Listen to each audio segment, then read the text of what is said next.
Jadi keadaan tidak kembali tenang, tuan-tuan, ya. Kalau dulu seminggu sekali rakyat Syria terkorban, sejak kebelakangan ini setiap hari rakyat Syria terkorban 100, 200 dan 300 orang.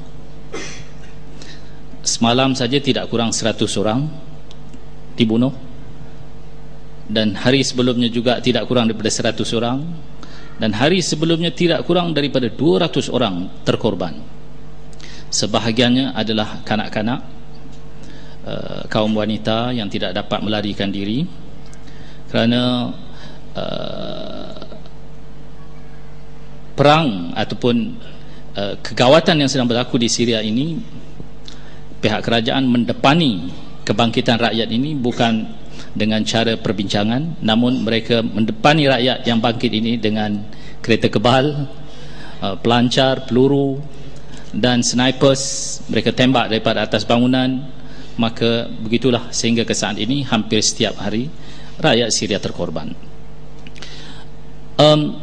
Ada mesej yang penting, tuan-tuan, berhubung tentang apa yang sedang berlaku di Syria ini. Ramai di kalangan masyarakat kita tertanya-tanya, siapa Presiden Syria, Bashar al-Assad, dan juga siapa rakyat yang bangkit di Syria. Kerana ramai juga masyarakat di sini yang menyokong, bagus Bashar melakukan begitu, tetapi ramai juga yang tertanya-tanya, oh mungkin ini kebangkitan rakyat kerana tidak puas hati begitu, begini dan sebagainya. Tuan-tuan sidang hadirin kasih sekalian, kerajaan Al-Assad ini adalah bermula dengan penggulingan kuasa pada tahun 1963, dan kemudian penggulingan yang kedua dilakukan pada 1970 oleh Hafez al-Assad, iaitu bapa kepada Bashar al-Assad. Dan kerajaan Syria dicengkam oleh rejim ini hampir 50 tahun. Rejim ini, tuan-tuan, sangat kejam, tuan-tuan, ya. Kerana saya sendiri bila menaiki taksi dan lalu di tepi istana presiden, driver ingin menunjukkan kepada kita bahawa di sebelah ini adalah istana. Nak tunjuk keluar tangan di tingkap pun tak berani, tuan-tuan, ya. Terpaksa tunjuk daripada bawah. Sebelah ni istana, katanya. Begitulah takutnya orang Syria terhadap pemerintah di sana. Hatta kita menemui orang-orang tertentu di rumah, one by one. Kita katakan ini piket yang berlaku di Mesir tak akan sampai ke Syria. Dia hanya memberi isyarat. Artinya dia suruh zip mulut kita, tuan-tuan. Dalam rumah pun tak berani, tuan-tuan, nak bercakap tentang presiden ataupun mereka yang berwajib di dalam pemerintahan. Tuan-tuan sidang hadir kasih sekalian, Bashar al-Assad ini ataupun Hafez al-Assad ini adalah kerajaan yang berakidahkan dengan akidah Syiah Alawi. Ramai orang tidak tahu perkara ini, tuan-tuan, ya. Syiah Alawi ini adalah satu ajaran akidah yang berasal daripada akidah Al-Batiniyah An-Nusairiyah, yang berasal daripada ajaran Majusi, menyembah api. Faham Alawi ini wujud berkurun-kurun lamanya di pergunungan Lubnan dan di pergunungan Syria.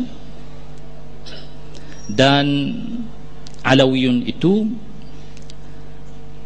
sebenarnya bukan sekadar orang Sunni tidak mengiktiraf mereka sebagai Muslim, hatta kerajaan Iran yang berpegang dengan aliran Syiah Al-Ithna Asyariyah sendiri tidak mengiktiraf aliran Alawiyah ataupun Alawiyun sebagai satu juzuk dalam Syiah. Pernah ditanya Khamenei, apa pandangan engkau terhadap Alawiyun yang ada di Syria? Khamenei kata, oh ini semua kufar, ini semua adalah orang-orang kafir belaka. Alawiyun yang telah menggulingkan kuasa pada tahun 1970 mereka membuka Dustur Daulah, dan bila dibuka Dustur Daulah ternyata Presiden negara Syria must be Muslim, mestilah seorang yang Muslim. Jadi pada ketika itu Alawiyun tidak diiktiraf sebagai satu juzuk daripada agama Islam. Maka Hafidh al-Asad bekerja keras untuk mendapat pengiktirafan daripada kerajaan Iran bahawasanya Alawi adalah juz'un minas Syiah, dengan pelbagai usaha, di antaranya pelbagai perjanjian dimeterai di antara kerajaan Syria dan kerajaan Iran untuk memberi laluan kepada pendakwah-pendakwah Syiah secara bebas masuk di Syria untuk mensyiahkan orang-orang Syria, dan memberikan laluan pelbagai projek masuk ke Syria. Berakhir dengan satu fatwa dikeluarkan oleh beberapa orang ulama Syiah yang mengatakan bahawasanya Alawiyun ataupun aqidah Alawi juz'un min aqidat Syiah atau juz'un min firqat Syiah, satu juzuk daripada firqah Syiah. Maka tuan-tuan sidang hadirin kasih sekalian, mereka ini begitu bekerja keras untuk memastikan aliran aqidah Syiah bertapak di bumi Syria. Untuk pengetahuan tuan-tuan, aliran Alawi di bumi Syria ini adalah aliran yang bersifat minority. Mereka hanya 8% sahaja tuan-tuan, sementara sebahagian besar masyarakat orang Islam yang ada di Syria adalah daripada mereka yang berpegang dengan ajaran akidah Ahlus Sunnah wal Jamaah. Baki daripada 70% daripada golongan Ahlus Sunnah wal Jamaah, di dalamnya ada faham Dirzi ataupun Druz, yang ada dikatakan orang faham Druz ini menyembah kemaluan wanita, dan ada juga yang mengatakan begitu, begini dan sebagainya, dan juga fahaman ajaran Kristian dan beberapa ajaran-ajaran yang lain. Tuan-tuan sidang hadir kasih sekalian, pada hari ini sebenar-benarnya pertempuran yang berlaku di Syria adalah penghapusan mereka yang berpegang dengan ajaran akidah Ahli Sunnah wal Jamaah. Mereka bekerja keras dengan mendapat sokongan kuat daripada kerajaan Iran dan mendapat sokongan kuat daripada Hizballah di selatan Lubnan untuk mengekang kaum Ahli Sunnah yang bangkit daripada berjaya menjatuhkan kerajaan yang diasaskan oleh Hafidh al-Asad di bumi Syria. Tuan-tuan sidang hadirin yang dikasihi sekalian, Iran menghantar puluhan ribu tentera elit masuk ke Syria membunuh orang-orang Islam yang berakidah Ahli Sunnah wal Jamaah. Hizballah adalah di antara mereka yang terlibat secara langsung menghantar tentera masuk ke Syria membunuh mereka yang berakidah dengan Ahli Sunnah wal Jamaah. Perempuan-perempuan sungguh malang tuan-tuan. Sebahagian besar daripada wanita-wanita, perempuan-perempuan daripada kaum Ahli Sunnah, mereka perkosa. Mereka perkosa dengan cara pemerkosaan yang sungguh dahsyat tuan-tuan, ya. Mereka pecahkan rumah, mereka masuk rumah, dan mereka perkosa isteri di hadapan suami, mereka perkosa anak di hadapan suami, di hadapan ibu, di hadapan bapa. Begitulah pemerkosaan yang berlaku di Syria sehingga ke saat ini tuan-tuan. Tuan-tuan sidang hadirin kasih sekalian, mereka sebenarnya berangan-angan untuk menjadikan Lubnan, Syria, Iraq menjadi blok yang duduk di bawah Iran, menjadi suatu kawasan benteng aliran faham Syiah. Dan mereka bekerja keras daripada zaman Hafidh al-Asad dan kemuncaknya zaman Bashar al-Asad mentabsyir orang-orang Syria untuk ditabsyirkan menjadi orang Syiah. Mereka salurkan wang jutaan dolar ke bumi Syria untuk mensyiahkan orang Syria.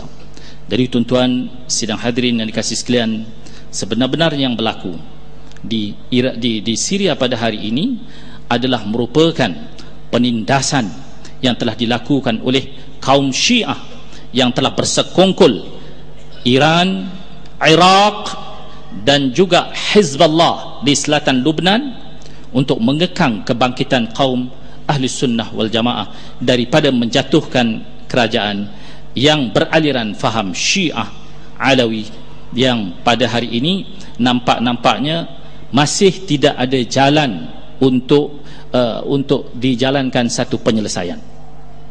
Dan saya fikir penyelesaian ini mungkin akan bawa satu perang besar, kerana tuan-tuan sidang hadirin kasih sekalian, Syria didukung oleh 3 negara, Iraq, Iran dan Hizballah, dan di belakang mereka adalah Rusia. Jadi sekiranya Syria dipukul oleh pihak Barat, atau mungkin dipukul oleh pihak Turki, ataupun mungkin dipukul oleh gabungan tentera-tentera daripada negara Teluk ataupun negara-negara Arab yang lain, saya berkeyakinan penuh Iran, Hizballah, Iraq akan campur tangan. Dan sekiranya keadaan semakin kusut, Rusia akan campur tangan.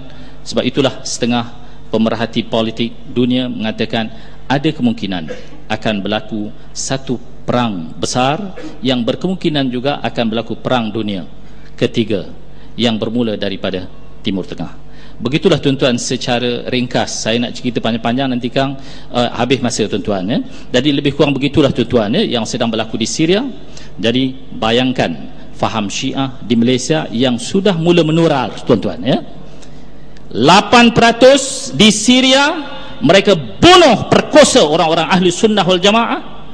Di Malaysia kalau dibiarkan faham Syiah ini, kita akan melihat satu pergolakan yang besar, di mana Rasulullah sallallahu alaihi wasallam menyatakan al-furqatu azabun, perpecahan, terutama bila perpecahan di sudut akidah ini akan bawa satu azab sebagaimana yang berlaku pada hari ini, khasnya di bumi Syria, dan belum kita cerita lagi yang berlaku di negara-negara lain yang berdampingan dengan bumi Syria. Wallahu a'lamu bissawab. Terima kasih saya ucapkan kepada bagi Ustaz.